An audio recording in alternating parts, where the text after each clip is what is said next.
आइए दोस्तों, भंवर गीत की व्याख्या को आगे बढ़ाते हैं।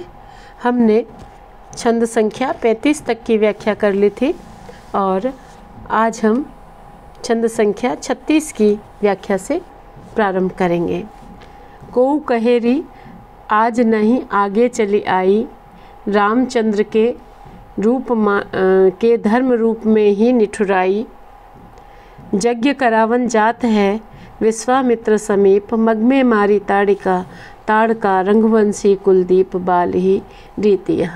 कोई गोपिका कहने लगी कि अरे ये इनकी आज की आदत नहीं है ना, पहले आगे चली आई, आगे यानी पहले से ही, यानी विभिन्न अवतारों में भी विष्णु या श्री कृष्ण की यही आदत रही है ना। क्या उदाहरण दिया उन्होंने कि रामचंद्र के धर्म रूप में ही निठुराई। यहाँ ये पाठ भी मिलता है कि रामचंद्र के रूप माही कीनी निठुराई, कि जब इन्होंने रामावतार लिया था, रामचंद्र के रूप में अवतार लिया था, तब भी इन्होंने निष्ठुरताई की थी स्त्रियों के प्रति। तो यज्ञ करावन जात है विश्वामित्र समीप। जब यह गुरु विश्वामित्र के पास यज्ञ करने के लिए जा रहे थे, मग में मारी ताड़का रघुवंशी कुलदीप। देखिए कितना व्यंग किया है इन्होंने, कि तंज कसा है कि जब रास्ते में ही इन्होंने ताड़का का वध कर दिया था, बेचारी ताड़का को मार डाला था रघुवंशी कुलदीप। और ये देखिए ये कौन थे, ये रघुवंश के कुलदीपक थे, है ना। तो ये इनकी बाल ही रीति, ये इनके बचपन का ही यही तरीका है, बचपन से ही ये ऐसे हैं कि जिनको निर्बल माना जाता है, जिनको अबला माना जाता है, उनको भी इन्होंने मारा, ताड़का का वध किया था। तो यहाँ जैसे कहते हैं ना कि हम प्रेम कहाँ बसता है, प्रेम या सौंदर्य कहाँ बसता है, तो सौंदर्य देखने वाले की आंखों में भी बसता है ना। प्रेम करने वाले प्रेम करता है, उसके मन में बसता है। वो चाहे तो चीज़ को इस सिरे से पकड़ ले, चाहे उस सिरे से पकड़ ले। गोपियों को कृष्ण के प्रति अनुराग उमड़ता है तो फिर सब कुछ अच्छाइयाँ ही अच्छाइयाँ नज़र आती हैं। उनके लिए तो वो उद्धव से भी लड़ पड़ी, भिड़ पड़ी, है ना, कि वो कृष्ण के स्वरूप को ही परमात्मा मानती हैं। लेकिन जैसे ही उन्हें लगा कि वो कृष्ण भी उन्हें उपेक्षित कर रहे हैं, तो कृष्ण तो उनके हैं। अब वो चाहे उनको अच्छा कहें, चाहे उनको बुरा कहें, दूसरा कोई कहने वाला कौन होता है। हम भी किसी अपने के लिए यही चाहते हैं ना कि उसे डांटे तो भी हम ही डांटे, दूसरा नहीं डांटे, दूसरा क्यों कहे।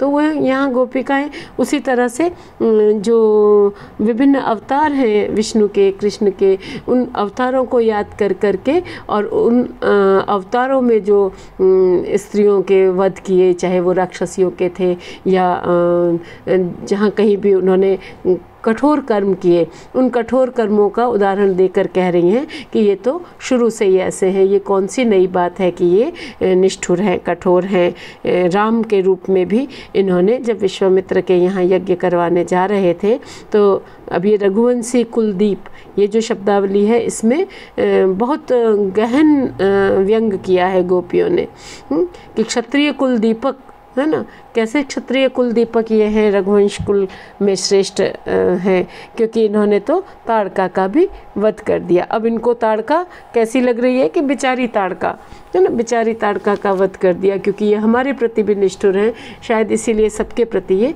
निष्ठुर हैं और इसीलिए हमारे प्रति भी निष्ठुर हैं। तो इस प्रकार गोपिकाएँ व्यंग करती हैं, तंज कसती हैं और आगे बढ़ती हैं। व्यंग और तीव्रतर होता जाता है, उग्रतर होता जाता है। कोऊ कहे ये परम धर्म स्त्रीजित पूरे, लच्छ लच्छ संधान धरे आयुध के सूरे। सीता जू के कहे थे सुपन का पे कोपी, छेदी अंग विरूप करी लोगन लज्जा लोपी। कहा ता की कथा।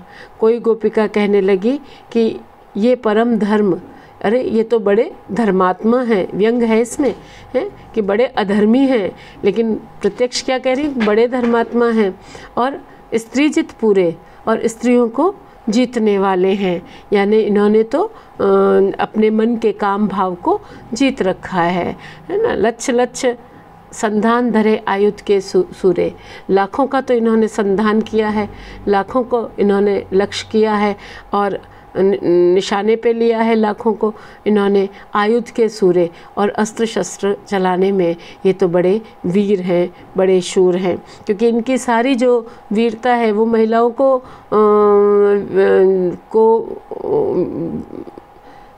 को परेशान करने में ही व्यक्त हुई है, या उन्हीं का नुकसान करने में व्यक्त हुई है।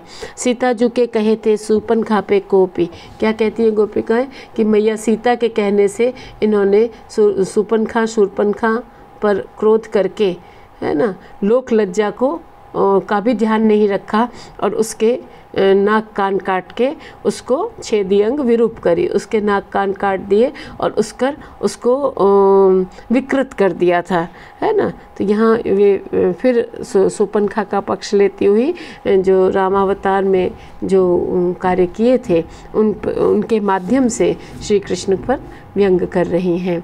व्याज स्तुति इसको कहते हैं, है ना। कहा था की कथा, यानी इनकी तो बात ही क्या। वक्रोक्ति के माध्यम से, व्याज स्तुति के माध्यम से गोपिकाएं अपनी भावना को व्यक्त करती हुई चली जा रही हैं। को कहे री सुनो और इनके गुण आली, बलि राजा पे गए भूमि मांगन बनमाली, मांगत वामन रूप धरी, नापत करी कुदाऊं, सत्य धर्म सब छाड़ी के, धरियो पीठ पे पाँव लोभ की नाव। ये क्या कहती हैं गोपिकाएं कि समर्थ को नहीं दोष गुसाई, है ना, क्योंकि जो समर्थ है उसको कोई बुरा नहीं बताता, उसका कोई छल छद्म होता है तो उसको भी छुपा करके और उसे श्रेष्ठ बताया जाता है। इसलिए गोपिकाएं कहने लगी कि सुनो और इनके गुण आली, हे सखी, है ना। अब एक बार एग्ज़ाम में प्रश्न आया कि आली, है ना, आली, तो बच्चों ने क्या लिख दिया कि बड़ा तो आला और छोटी आली। नहीं भाई, आली का मतलब है सखी, है ना। और कुछ ने लिखा कि आली माने गीली, है ना, नम भीगी हुई आली। ना, ये भी इसका अर्थ नहीं है। ये है देश भाषा में गीले को आली कहते हैं, या छोटे जो ताक होती है, छोटी ताक को आली कहते हैं, लेकिन यहाँ आली सखी है, आली का मतलब। और अली कहते हैं भ्रमर को, अली आली, भ्रमर और सखी। को कहेरी सुनो और इनके गुण आली, कोई कहने लगी कि हे सखी इनके और भी गुण सुनो, यानी इनके अवगुण सुनो। व्यंग से अर्थ लिया जाएगा यहाँ कि इनके अवगुण सुनो। बलि राजा पे गए भूमि मांगन वनमाली, ये श्री कृष्ण राजा बलि के पास भूमि का दान मांगने गए थे। वहाँ उन्होंने मांगत वामन रूप धरे, वहाँ इन्होंने वामन का, बौने का रूप धर के दान मांगा था। और नापत करी कुदाऊं, और जब ऐसा छल किया फिर कि जब भूमि नापने लगे, 3 पैग वसुधा मांगी, 3 लग जमीन मांगी, एक में स्वर्ग, एक में पाताल, और फिर कहा कि तीसरा पैर कहाँ रखूं। तो इन्होंने अपना वामन रूप छोड़ के तब ये विशाल रूप धारण कर लिया था। और सत्य धर्म सब छोड़ के, सत्य और धर्म को छोड़ करके फिर उन्होंने तीसरा पाँव राजा बलि जो कि दानवीर था उसकी पीठ पे पाँव रखा था। तो ये तो लोभ की नाव, ये तो शुरू से ही लोभी हैं, इनके बारे में क्या कहा जाए। तो इस तरह से गोपिकाएं जो भक्ति में जो गुणगान करने का जो तत्व होता है कि अपने आराध्य के विभिन्न रूपों का स्मरण करना, उनके द्वारा किए गए कार्यों का स्मरण करना, लेकिन यहाँ व्याज स्तुति के माध्यम से कवि अपनी बात कह रहे हैं। तो विभिन्न, अभी इन्होंने वामन रूप की बात की, जो रामावतार की बात की, है ना, और आगे भी ये हिरण्यकशिपु के प्रसंग में इन्होंने जो नरसिंह अवतार है उसकी बात की, परशुराम अवतार की बात की। तो यहाँ विभिन्न अवतारों के बारे में, अवतारों के रूप में किए गए कर्मों में जो उनके कठोर कर्म हैं, जो निष्ठुर कर्म हैं, उनकी चर्चा गोपियाँ यहाँ कर रही हैं। देखिए अगला हो गया, को कहेरी कहा, हिरण्यकश्यप ते बिगड़ियो, परम ढीठ प्रहलाद पिता सन्मुख वे झगड़ियो। सुत अपने को देत हो, शिक्षा दंड धराए बंधाए, इन वपु धरी नरसिंह को नखन बिदारियो, जाए बिना अपराध ही। फिर कोई गोपिका कहने लगी चलो इतने से कहाँ पूरा होता है, इनका एक पूर्व चरित्र और सुनो, इनके बारे में और मैं बताती हूँ, तुम्हें कम पता हो तो मेरी बात भी सुनो। कि हिरण्यकशिपु, ये हिरण्यकश्यप तो है लेकिन मूल जो नाम है पुराणों में आता है वो हिरण्यकशिपु नामक एक राजा का नाम आता है। इसने हिरण्यकशिपु ने शिव की आराधना कर रखी थी और शिव से ये वरदान ले रखा था कि ये न दिन में मरेगा न रात में, है ना, न ये अस्त्र से मरेगा न ये शस्त्र से, न ये इंसान से मरेगा न ये जानवर इसको मार पाएगा। तो इस तरह लगभग अमर होने का वरदान इसको मिला हुआ था हिरण्यकशिपु नामक राजा को, जो कि राक्षस राज था। लेकिन इसका जो पुत्र था प्रहलाद, भक्त प्रहलाद हम कहते हैं, तो इनके जो पुत्र थे भक्त प्रहलाद वो भक्ति करते थे विष्णु की, और ये उनको रोकता था, भक्ति करने से रोकता था। और एक बार उसने प्रहलाद को खंबे से, ये होलिका वाला प्रसंग आपको पता ही है कि जो प्रहलाद की बुआ थी होलिका, वो अग्नि में नहीं जलने का वरदान प्राप्त था, तो वो प्रहलाद को गोदी में लेकर अग्नि में बैठ गई, लेकिन प्रहलाद तो बच गए और होलिका जल गई। इसी तरह बहुत सी यातनाएं हिरण्यकशिपु प्रहलाद को देता था। तो एक बार उसने उनको खंबे से बांधा और कहा कि क्या इस खंबे में भी तुम्हारा भगवान है? और प्रहलाद ने कहा कि हाँ है। और जब उन्होंने उस खंबे को तोड़ा तो उस खंबे में से नरसिंह अवतार प्रकट हुआ, जिसका आधी देह सिंह की थी, आधी मानव की थी, है ना। बड़े बड़े नाखून थे और समय वो न दिन का था न रात का, वो संध्या का समय था। हिरण्यकशिपु को वरदान था कि वो घर में भी नहीं मरेगा, बाहर भी नहीं मरेगा, तो उसको दहलीज पर बैठ करके, और फिर न अस्त्र से मरेगा न शस्त्र से, तो अपने नाखूनों से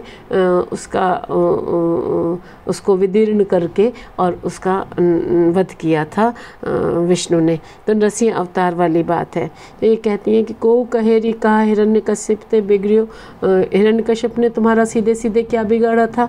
परम ढीठ प्रहलाद पिता सन्मुख वे झगड़ियो। और प्रहलाद तो बहुत ढीठ बालक था, जो अपने पिता का कहना नहीं मानता था, पिता से झगड़ा करता था। तो ये तो पिता और बेटे की बात थी, इन्होंने क्यों बीच में दखल दिया? सुत अपने को देत हो, शिक्षा दंड बधाए। वह तो खंबे से बांधकर अपने पुत्र को शिक्षा दे रहा था, अपने पुत्र की समझाइश कर रहा था, पिता और बेटे के बीच की बात थी। तब इन महाराज ने शरीर धारण करके, प्रकट होकर के, नरसिंह रूप धारण करके और अपने नाखूनों से उसको चीर कर बिना अपराध ही उसे मार डाला, उसको विदीर्ण कर दिया, नाखूनों से उसको बिना अपराध ही उसको मार डाला। बिना ऐसा कह के गोपिकाएं उनका जो नरसिंह अवतार है उसको याद भी कर रही हैं, तो उनकी स्तुति भी कर रही हैं एक तरह से, और दूसरी तरफ से वो इन पर तंज भी कस रही हैं कि जो कृष्ण का इस समय हमारे साथ जो व्यवहार है कोई नई बात नहीं है ना। जैसे अपने घर का कोई मेंबर होता है, चाहे वो दोषी ही क्यों न हो, लेकिन आपने देखा होगा कभी माँ उसे बचा लेती है, कभी पिता बचा लेते हैं, कभी बहन बचा लेती है ना। दूसरे को उस पर आरोप नहीं करने देते। तो गोपिकाओं का भी यही है कि कहेंगी कृष्ण को उल्टा सीधा तो हम ही कहेंगी, उद्धव तुम हमें भक्ति से मत हटाओ, है ना। हाँ, कृष्ण हमारे और हम कृष्ण की, तुम बीच में कौन हो?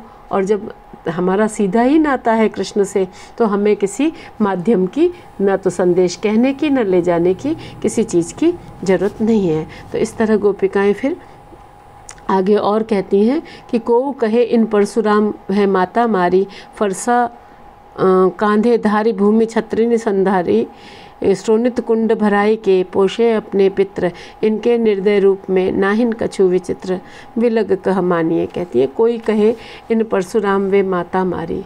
फिर कोई गोपिका कहने लगी कि इन्होंने तो परशुराम के अवतार में अपनी माता रेणुका का वध किया। ये अंतर कथा है, ये प्रसंग है कि पिता के कहने पर परशुराम ने अपनी माता का वध किया, लेकिन बाद में फिर पिता से ही वरदान लेकर के उन्हें पुनर्जीवित भी किया। तो कोऊ कहे इन परशुराम वे माता मारी, कोई कहने लगी कि इन्होंने तो परशुराम के अवतार में अपनी माता का वध कर दिया था। फरसा कांधे धारी भूमि छत्रिन संधारी, और फिर फरसे को अपने कंधे पे रख कर, फरसा कुल्हाड़े को अपने कंधे पे रख कर के और भूमि को 21 बार क्षत्रियों से रहित किया था, क्षत्रियों का संहार किया था। श्रोणित कुंड भराई के पोषे अपने पित्र, और इस प्रकार उन क्षत्रियों के रक्त से उन्होंने अपने पितरों का तर्पण किया था, अपने पितरों को वो रक्त चढ़ाया था। पितरों का तर्पण ही बोलेंगे यहाँ, पितरों का तर्पण किया था, अपने पूर्वजों का तर्पण किया था। इनके निर्दय रूप में नाहिन कछु विचित्र। फिर कहती है गोपियाँ कि इनका जो ये निर्दय स्वरूप है इसमें कोई नई बात नहीं है ना, विलग कह मानिए। और फिर कहती है कि विलग कह मानिए, बुरा क्या माने, है ना। कोई अगर अच्छा होता पहले और हमारे साथ अच्छी बात नहीं करता तब तो हम व्याकुल होती, दुखी होती, व्यथित होती, लेकिन ये तो शुरू से ही ऐसे हैं। अब जब स्वभाव ही ऐसा है इनका तो फिर हम क्या नाराज़ हों, हम विलग कह मानिए, हम क्या बुरा माने कृष्ण के आचरण का। तो इस तरह आगे भी कुछ छंदों में मुझे लगता है कि 1 2 3 4 छंदों में गोपिकाएं अपने इसी उपालंब को और अपने इसी उग्र भाव को कायम रखती हैं, व्यंग भाव को कायम रखती हैं, तंज कसती हैं, और बाद में फिर वो भ्रमर को संबोधित करके अपनी बात कहती हैं। तो एक और व्याख्यान में हम इस अंश को पूरा करेंगे। आज के लिए इतना ही। आप पढ़ते रहिए, अपना ख्याल रखिए, अच्छे रहिए। बहुत बहुत आशीर्वाद आप सभी को।